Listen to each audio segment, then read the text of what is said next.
So welcome to the Virtual Members Forum, the GBBC bi-weekly event.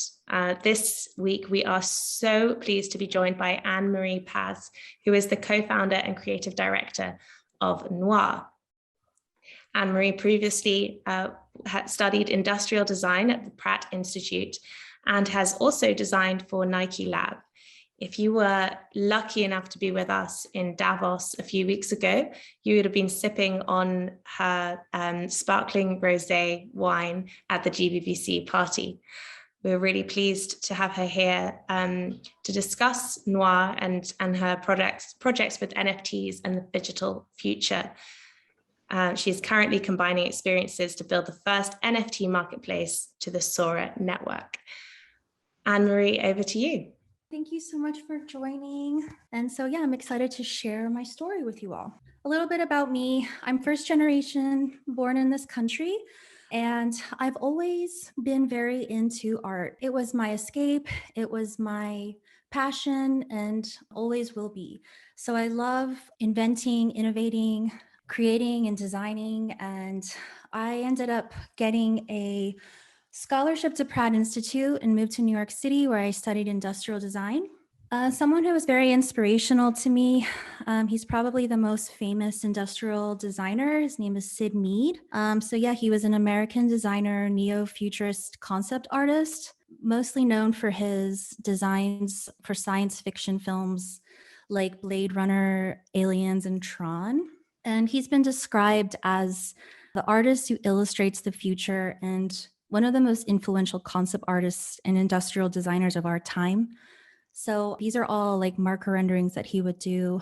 And at Pratt in industrial design, I was studying car design, product design, and I just love car design so much. And I loved his take on it in these old illustrations from like the 50s, 60s, and 70s as he was sort of envisioning a new future. My most favorite film that he did concept art for was Blade Runner. And so if you want to know where the name noir came from, this is heavily inspired by this movie and by the genre of neo-noir films, sci-fi films. It's something that I feel very passionate about. And I just love seeing how different people envision a future, both dystopic and utopic, and always kind of think about how, especially like within industrial design, how we were all learning how to design these products and thinking about different ways that we could innovate for the future and make the world better.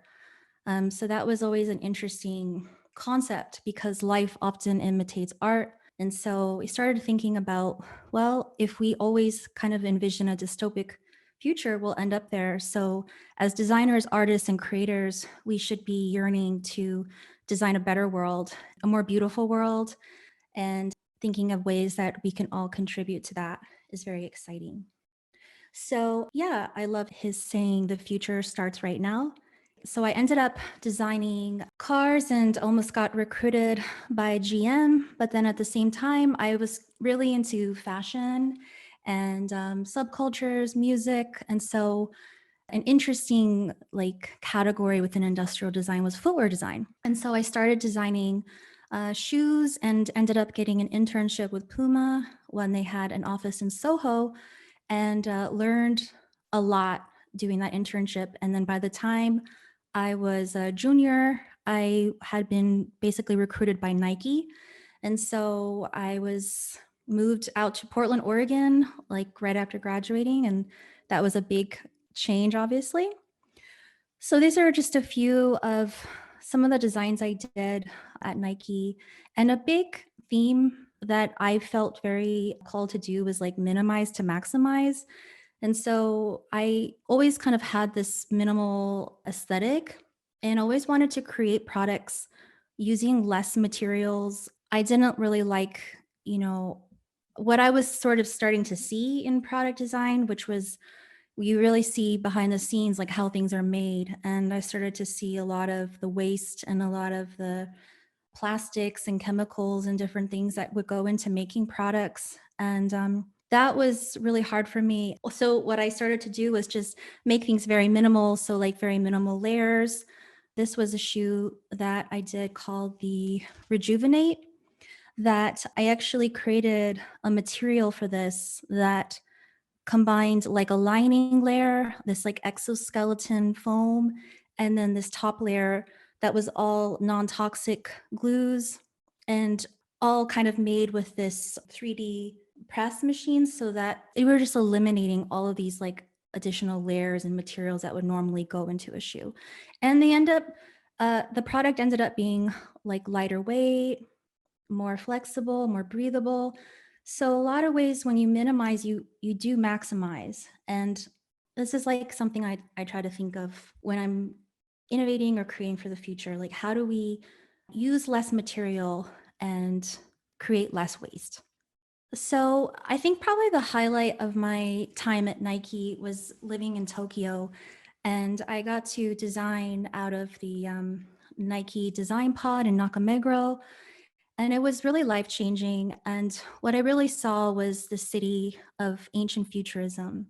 I loved the tradition, this sense of spirituality, of minimalism, but it's the most futuristic city there is, I think. And it was like seeing, Blade Runner come to life. And so this was a image that was drawn of me during this time, this campaign, when I was designing the Air Maxim 1. And I was telling them, what was inspiring me. And a lot of it was music and subculture, and seeing how people were dressing. I loved looking at like Japanese menswear and seeing how they were mixing, technical product with very beautifully crafted wearables, and just the craft and detail that goes into the products in Japan are just amazing and something to be looked up to and inspired by, for sure. So with Portland, that's where Nike was based. I also learned a lot about a more natural life, and just looking at, organic produce, farming. I got really into like craft beverages, and there was a lot of independent producers making small batch kombuchas, beers, vodkas, and obviously wines, because there's amazing Pinot Noir that grows in the Willamette Valley. So I was very inspired by this. I actually became like plant-based, tried to live a very like green life, and it was a stark contrast to New York City, obviously. So Portland taught me a lot about that, and I try to always think about sustainable outcomes, and also just like looking at local producers and where you get your products from, like where is your food coming from, where is your clothing, things like that. Just really thinking about the process and the supply chain, and how it's always obviously great to buy local and support your local farmers. So eventually I ended up moving to Los Angeles to follow my dreams and basically be, independent, and not work for Nike anymore, not work for a corporation. And I think I'm going to tie some of these themes into obviously what's happening with NFTs.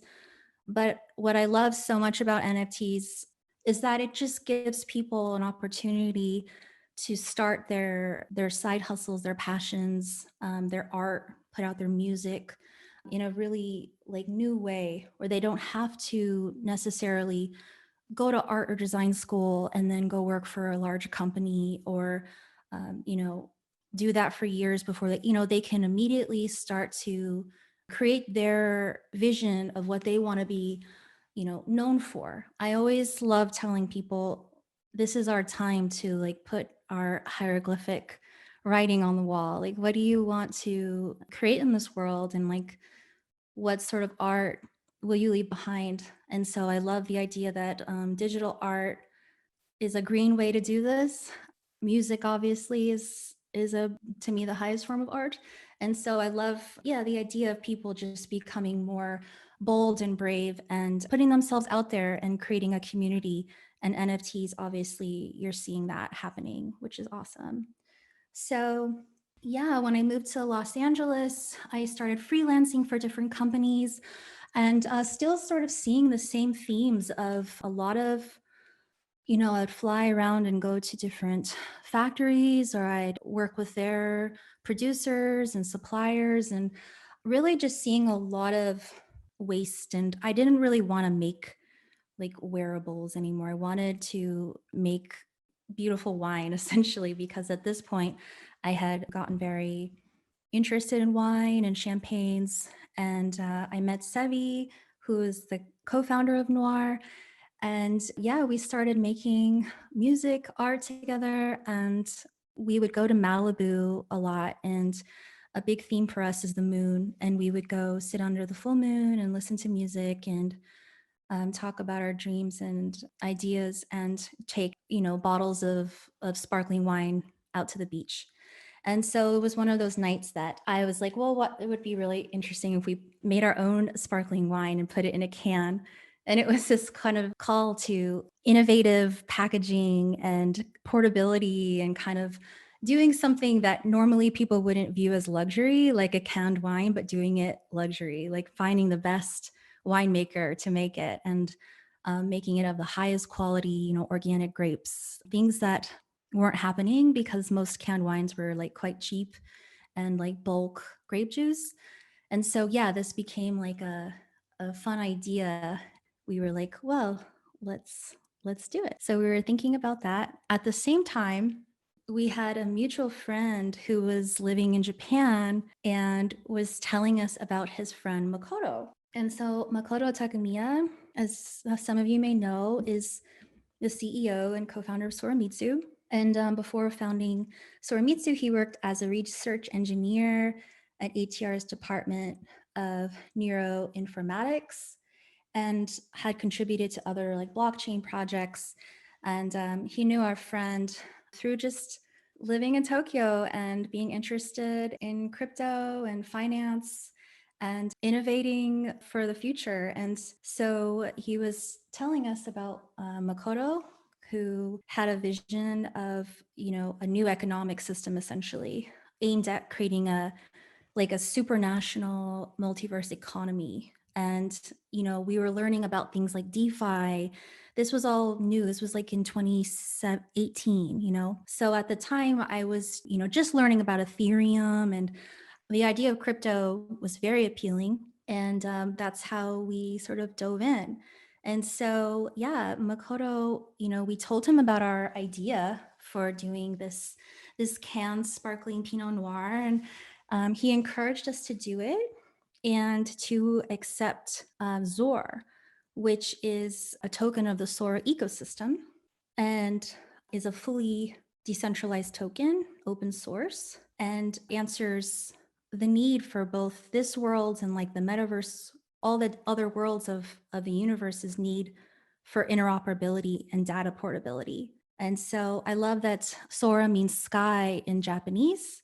And so learning about it, it was like there's no limit to where the citizens of this community that is being built, or like members of like the Sora Parliament, can go. And so it felt limitless and expansive. And comparing it to other projects, I felt very drawn to it. I felt very drawn to the philosophy of Sora. Yeah, so we were just like, well, let's make this product and accept Zor. And so we became the first product to accept Zor. And so by doing this, we were helping to create a economy, create a community and an ecosystem.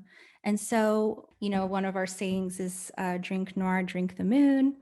And so we also loved that, it tied into Sora and Sky. But when we decided to go forward with this project, we found Blair Fox, who is a winemaker in the Santa Barbara area.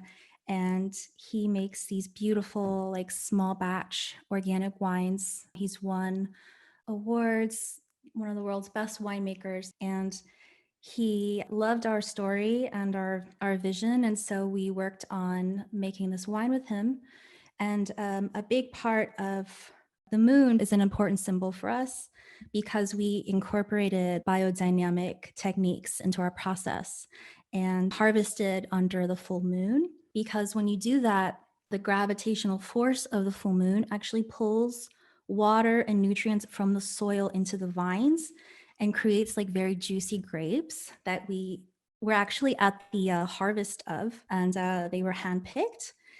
And also we love the concept of the moon in general, as watching the moon, manifesting under the moon, and how new moons like are often symbols of new beginnings, a good time to like manifest and set intentions and start a new lunar cycle. So we're all like creatures that are influenced by the moon, and it's a beautiful thing to be tied to and to like think about. And sometimes in times where it's stressful, or we're also like glued to our phones and screens, like just get outside and take in the moon and you won't regret it. So yeah, we ended up making this product, and by doing this and accepting Zor, we started to build a community, and we started to get orders for our product from all around the world, and all of them were early Sora community members. And this was really cool because it was so interesting to meet new people and learn about how they found out about Sora. And I really do feel like a theme and a thread between the community is everyone is very cool, very based, and striving for freedom, and are looking to this community and to the things that crypto and blockchain technology can offer as a symbol of freedom and as like a pathway to freedom. And so I love that. This is Star Fox. We threw a party in Miami. So this was during Bitcoin Miami. We actually threw a party called PokeSwap Miami. And PokeSwap is obviously a DEX that is part of the Sora ecosystem. And I'll show you a little bit more about that in a sec. Yeah, and so as we were throwing these events and sponsoring these different parties, we had an opportunity to do an event at NFT NYC. And this was really great because, it was in this old, beautiful gallery and Salon 94 in Manhattan. And yeah, it was so cool to see our wine, mixed into this environment. This was one of the first like NFT gallery shows that had happened. And it was so cool to see like these NFTs on these larger screens and have this environment. And we really started thinking more about NFTs and how to integrate them with our product, because that seemed like an interesting kind of open field that hadn't been explored yet. Yeah, and then we started thinking about, wine investing and like the luxury NFT market, and how there's always been a link between luxury goods such as high-end wines and investing. And so historically, wine investing has been kind of reserved for the elites, and it's sort of the same with art. And so I really loved this event because it was like starting to break these stereotypes and molds, and you can kind of see how like NFTs have broken a lot of these walls down, where young creators and artists don't have to go through this chain anymore of finding a galleryist to curate the show and have their work there. Now they can just put their work out, right out into the world. And so the thing with wine investing, the returns do typically outpace art bonds and other alternative investment classes. And also, it's ever deflationary. So wine investments have historically offered, returns that are not like correlated with traditional market cycles. And so this was an interesting thing we started to think about, because we really wanted to make a bottle. We wanted to make super luxury, high-end bottled product as our next offering. And so we started researching this a lot and seeing, how like luxury branded NFTs could become basically a $56 billion market by 2030, according to some research we were doing, thanks to, increased demand and, new innovations like the metaverse. And so, yeah, you're starting to see like emerging marketplaces, including fashion brands like Gucci and Balenciaga, who are expanding into, tradable luxury markets. NFTs are really like paving the way for this. So another cool thing about wine purchasing, combining it with an NFT, you obviously create verifiable on-chain proof of its authenticity and ownership, because there's a lot of fraudulent wines, just like there's a lot of fraudulent any kind of goods. Something at Nike that was pretty astonishing was one of the largest markets of footwear below Nike was the counterfeit Nikes. So it was like counterfeit, Air Force Ones was like $1 billion market. So that's pretty crazy and unfortunate. And so obviously we know that, having NFTs associated with goods become a standard in verifying, the authenticity of all goods, essentially, not just luxury goods or like collectible wines. So we started thinking about, okay, we're going to make this bottle and we want to present it in a new way. But the first thing we had to do was make it. So we made it the Méthode Traditionnelle way with Blair. And so it's a time-honored champagne making technique that's pretty labor intensive, where the wine undergoes a secondary fermentation inside the bottle, which creates like the bubbles that we all love. We used 100% Grenache grapes for this batch that were harvested in 2019. And some details about the wine: they were destemmed, crushed, pressed, and settled before being racked into neutral French oak barrels for fermentation and aging. And then we wanted to stay according to the moon cycles, so we did our final dosage under the new moon. So the end result's this very like luxurious, creamy mousse texture, and there's notes of toasted brioche, ripe strawberry, and apricot jam. In order to put this product out there, we created Noir, which is the world's first Phygital wine token.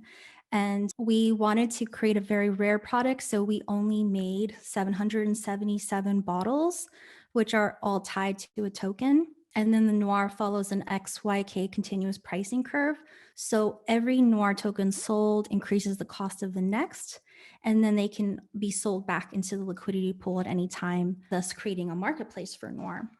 So what we did was we initially announced this, and we wanted to give people a chance to be an early adopter. So what we did was what we call an initial Noir offering, or an INO. And so we basically released 77 of the Noir tokens, and they sold out pretty quickly. We only allowed people to buy up to 4 bottles per account. And every person account that bought a bottle of Noir received this NFT, which was our Noriko Soromoto NFT. It was our like futuristic interpretation of the Baroque painting Bacchus by Caravaggio. And if you go to Singular, where we minted it, you can see the animation and hear the music that we made for it exclusively for this NFT. So we basically gave people who participated in the INO this NFT. And then for people who missed out, we offered her for sale. And Noriko became an utility NFT. So it immediately got you membership into what we're calling our Noir Club. And this would be your VIP pass in real life to come to events that we're going to throw in the future. And also for holders at launch, we offered them 0.2 of a Noir token if they were holding one of these. So she did have some great utility, and we love showing utility NFTs, like just a new way of seeing NFTs rather than just as simply digital art, so that we can sort of expand the idea of what these mean. And so, yeah, you can buy Noir on noir.digital. This was the site we created.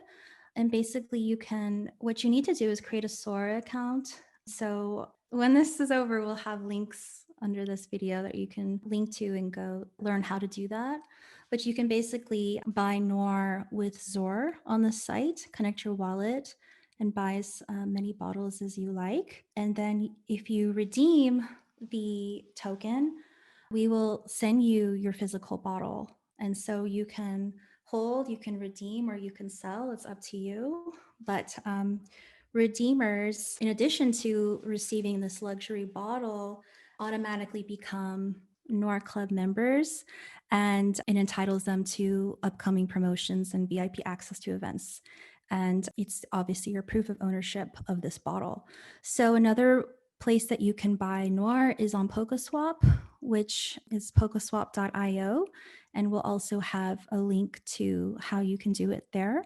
So NOIR Society, we're going to be doing some pretty cool events. We have one coming up in August here in Pebble Beach during Course d'Elegance, which is the very amazing car show that happens once a year. So we are throwing a party then, and more details to come. But obviously, if you are a NOIR Club member, you can come and enjoy some NOIR and a very interesting and elegant setting. So one of the first events we did just recently was Sora and NOIR. We presented Drink the Moon, which was a tasting in Davos during GBBC Central Davos. I met so many amazing people and really looking forward to going to the next Davos. And it was just nice seeing such great feedback about the taste. And it was just like a very proud moment. So yeah, this was like the entryway where the NFT of the bottle, which is the NFT that redeemers will receive, was playing on the screens. And then inside we had great music and a great setting and obviously nice bottles of NOIR. So yeah, this is just the beginning. I mean, we just had a full moon 2 days ago. It was a strawberry full moon. And it had been 1 month since we launched, because we launched NOIR on May 16th, which was the blood moon. But to all people who are just learning about the project, welcome. And I can't wait for you to try NOIR. And yeah, some of our early redeemers are receiving their bottles next week. I'm actually going to be hand delivering one bottle to one of our community members, Yari. We're going to meet up in Big Sur and I'm going to present him with his bottle. Yeah, we have really beautiful packaging coming for it as well. So I'm very excited to share this. So yeah, this was a use case showing an example of how you can, create Phygital goods. And we want to create more, obviously. So we're going to create like another varietal and expands the vision. But I wanted to show you that Phygital is a term that's trending now. And so we're all innovating in real time and deciding what that means to us. So it's very interesting to see like some of the early partnerships and like showing how different brands are adopting this term or innovating around this. So I want to show a couple of those, and then I want to give a little insight into some ways that we can all do this in a way that benefits humanity and benefits the planet. So I'll get a little bit more into that in a sec. One thing I thought was probably my favorite so far is Prada. So they did this time capsule NFT collection that just released, and it's going to happen once a month. I think it's really cool. So it's a monthly release, and then users have like basically 24 hours to place their orders or while supply lasts. And every release will feature exclusive products, released in limited run quantities. And customers who purchase the physical pieces will then be gifted an accompanying NFT in a second phase. And then these NFTs are also like, the first solo digital assets produced by Prada. So this first one was a one-off like shirt designed by Cassius Hurst, which is Damien Hirst's son. And it's really cool. And it was available in black and white. And each physical item will be serialized, as will its corresponding NFT. So, each drop will normally be limited to a run of like 50 digital and physical items, with the first being extended to like 100 in celebration of the launch. So this is the first solo release from Prada, one of my favorite luxury brands. And it's another step forward into the world of Web3 from brands that would otherwise only sell physical products. So we are, embracing this concept, creating a more interactive, advanced, and immersive experience for consumers, for collectors, and then for the brands. Nike announced they're going to be forging or, manufacturing physical versions of a digital, what they're calling space drip sneaker that they did through RTFKT, the experimental startup that it acquired last year. And they've been hinting at this idea of authentication through a possible NFC chip.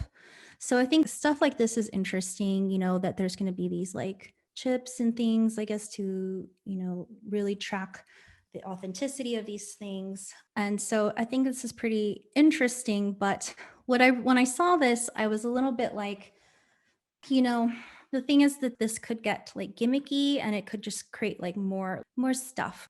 Especially if it leaves the metaverse, which obviously is a very green space and green idea, and you start to make these like physical things, how can we innovate around this so that brands don't just like add to what they're currently doing, but completely revamp their style of making products and like supply chain?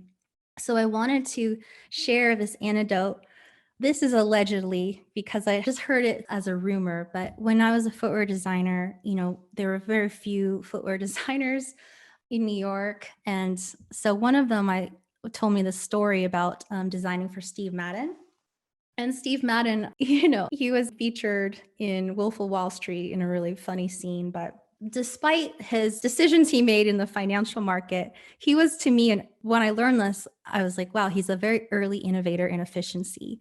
Because what he would do is he had a store in New York that was like the flagship Soho store where all these tourists would come in and out of. And what he would do is he would have the different styles of shoes, and he would, I think, make the pairs in his own like factory in Queens and have the pairs and see how many of them sold. And depending on how popular the styles were, that's how many he would ask the larger factory to make. So I thought that was so brilliant, because what it did was it eliminated this guessing game that a lot of brands do, which is how much of a product they should make. And I saw it at Nike, there would be these sales meetings and there'd be like millions of pairs made based on numbers from a previous season or a guesstimate of changing cultural tides or whatever. And oftentimes there'd be like millions of pairs of unsold shoes. And this is happening to brands all around the world. And especially after the pandemic, it's slowed retail down.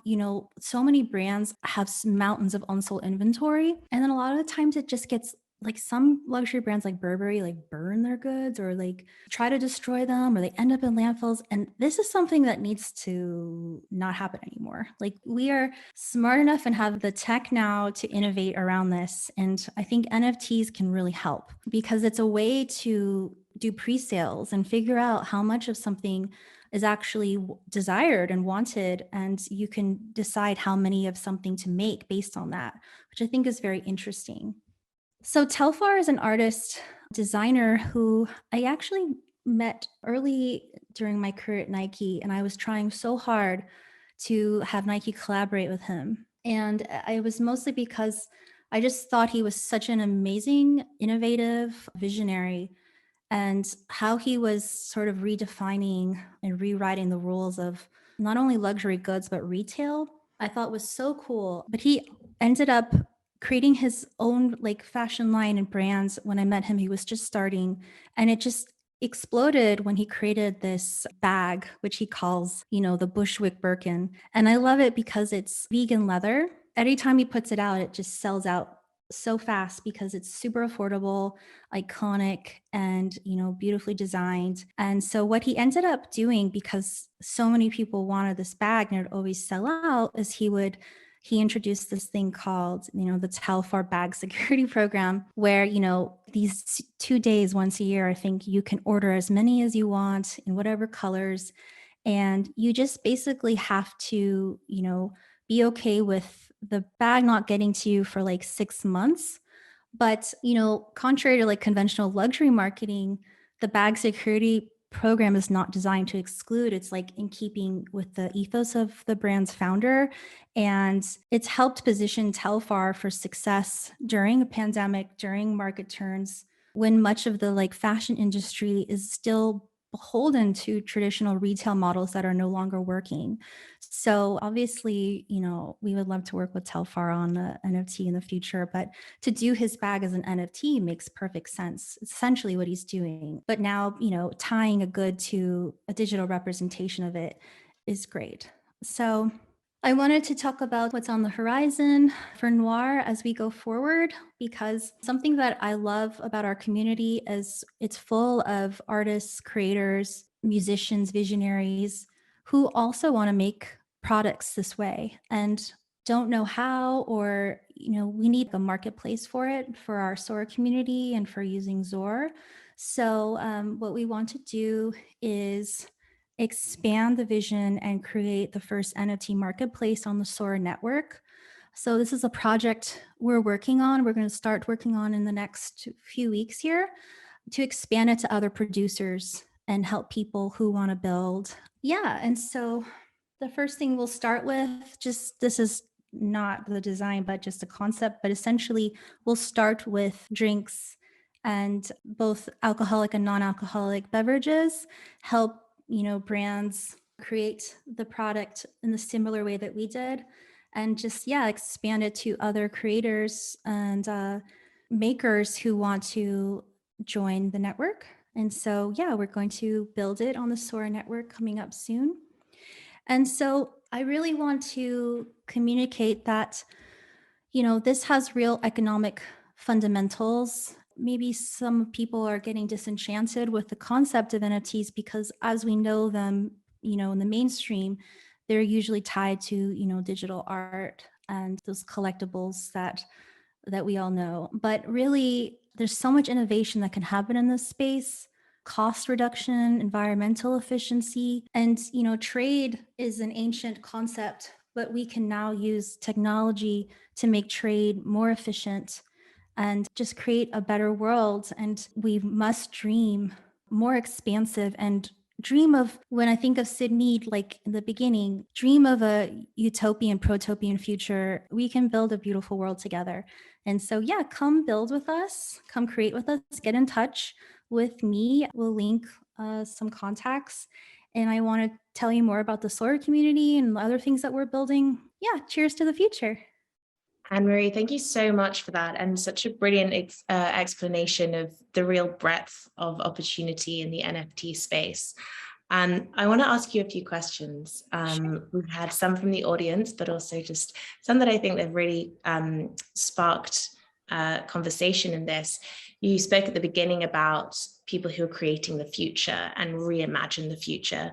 But you're in an industry that is notoriously traditional and has quite strict rules and standards, industry standards over what is and is not considered what type of wine, what should go on labels, and how that relates to what people consider quality, as is the case with a lot of luxury markets. How have you, what have you come across in the wine market space when you try to explain the real opportunity here in NFTs, and how do you meet with people who may not quite understand the full breadth of the opportunity of digitalizing wine? When we made the canned wine, that in itself was very disruptive and hard for some people to understand. And when we tried to sell it to different wine stores, a lot of them didn't get it. And then it was like trying to find distributors. This process is similar to what a lot of creators go through. If you're a musician, you have to try to find a label. Traditionally, you have to find like so many different people making these decisions. And so doing wine this way and creating this Phygital product, it just made us be able to deliver directly to our consumer in a really exciting way, and in a way that we skipped all of those layers. But I will say that the wine industry is changing, and the alcohol industry is changing. It was really cool to be in Davos and to meet the guys from Metacask and see how they were, creating like a crypto whiskey, and hearing about other people that want to create, alcohol brands or even non-alcoholic beverages in this way. I think is really cool because it's fun. It's a really fun industry to be in. Obviously, like it's so wonderful being able to like pop a bottle and have people enjoy it. And so, I want to definitely keep on making wine and other like beverages soon. But I would say it's not as traditional as you think. I think, with Blair, that was so cool because he learned winemaking in like France, and he's learned all of the traditional ways of making it. Obviously, he's so good and renowned, but he loved learning about crypto. In the future, he's open to accepting Zor as payments. So that's really cool. And that's usually how this works. It's like you having to share it with your friends and share it with people and have them understand it. And then once you start trading with it, it all starts to make sense.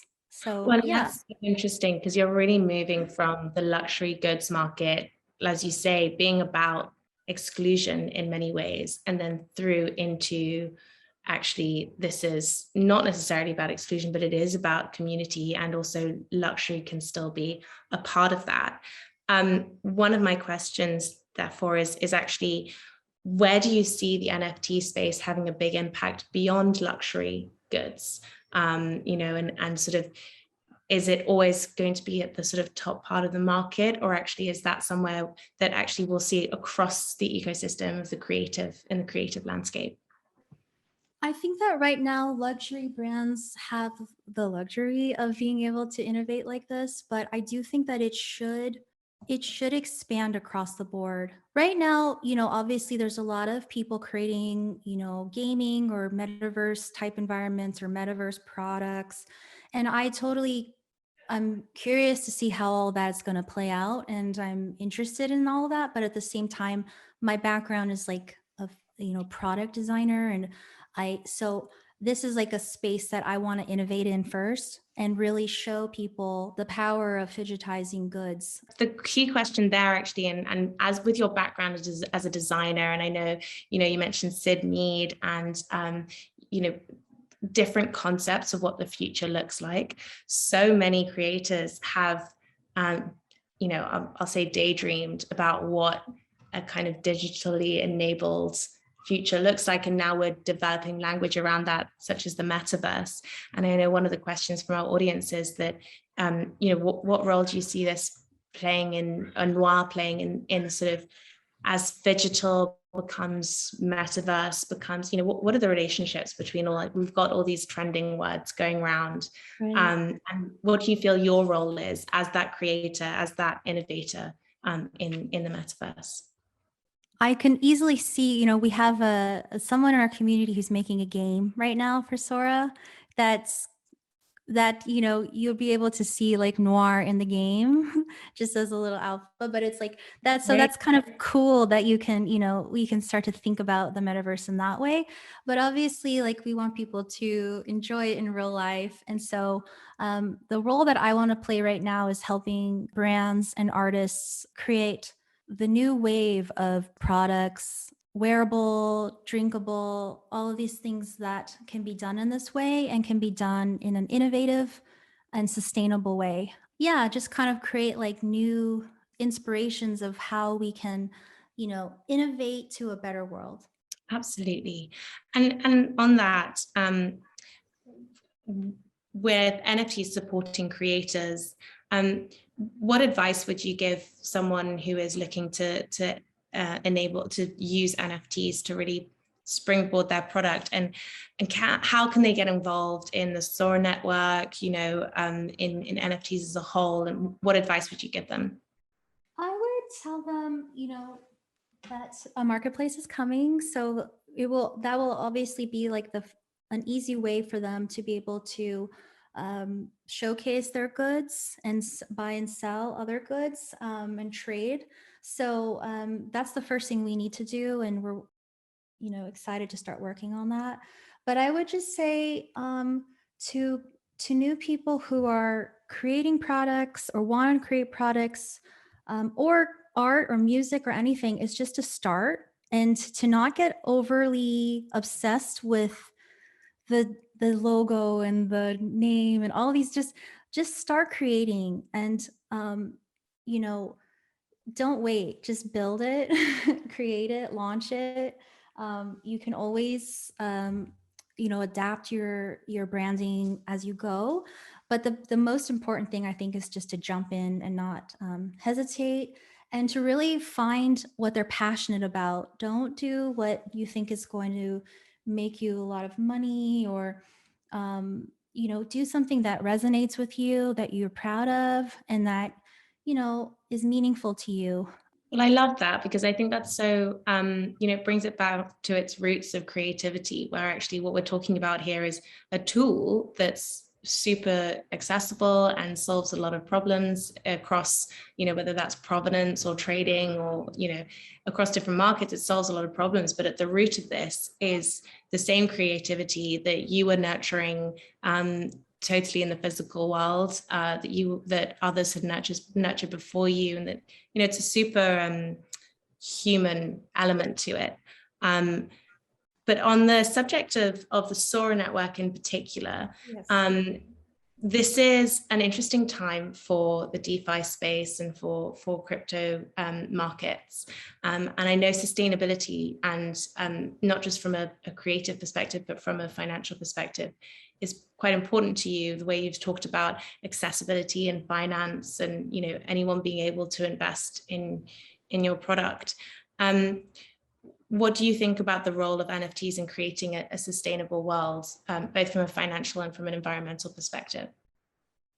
From an environmental perspective, I do think that the metaverse, like it's so cool to see how into metaverse sort of gaming and fashion is resonating with like young people and kids, and like how they're buying, digital fashion instead of buying the physical. In some ways is really cool because that is so green, and it's like there's just like new ways of like trying things on, or projecting your avatar, whoever you want to be like represented by, on the internet, that you can buy things that don't require any waste is pretty interesting. So I love that, there's that aspect happening where maybe in the future, like younger kids won't feel this pressure to buy all of this stuff, and we can kind of help curb a little bit of this, or a lot of this sort of consumer culture of like fast fashion and disposability. And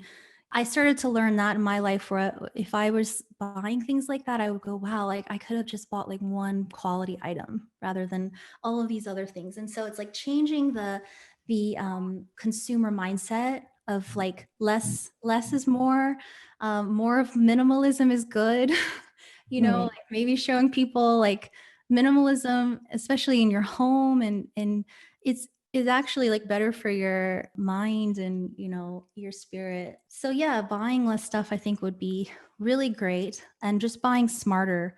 So yeah, I love the idea of NFT products or trade. It just is more like you think about the things you buy, and you also know that you're not going to get them immediately. It might take a little while. It's just like slowing it down, because it's like we're just producing too much stuff, and it's too much waste. A lot of it is so toxic for the environment, and toxic for ourselves. And I love if I can encourage more people to like think about what they consume, and think about buying organic things, and consuming like plant-based. All of these things are going to dramatically help the environment.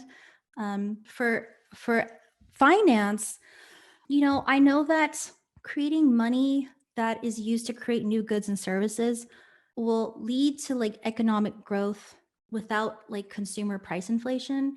So something that I really love about Sora is like in Zor, it's like money creation allocation is the most important tool for providing like a prosperous society, and being able to fund the creation of new goods and services to push humanity forward. So we need a new economy, and we need like projects that are really innovating and trying to push humanity forward, and not leading people down a path where they're getting disenchanted with crypto or disenchanted with DeFi because they were scammed, or you were seeing it happen in real time right now. So I think the one good thing about this moment is you're going to see all the projects that were, scams or pump and dumps or whatever, like fall to the wayside, and the real quality projects will emerge and really shine. And you'll see them by how they're building and how they're innovating, and staying true to their vision. So I'm Sora Maxi. Well, that's great to hear. And we're all out of time, and I'm really sorry if I haven't come to your question yet, but I hope that the audience has really learned so much, because we've had such rich content here from you today, Anne-Marie. So thank you so much for sharing your background and what an extraordinary story Noir is. And we really look forward to hearing more from you in the near future. Thank you so much. Thank you.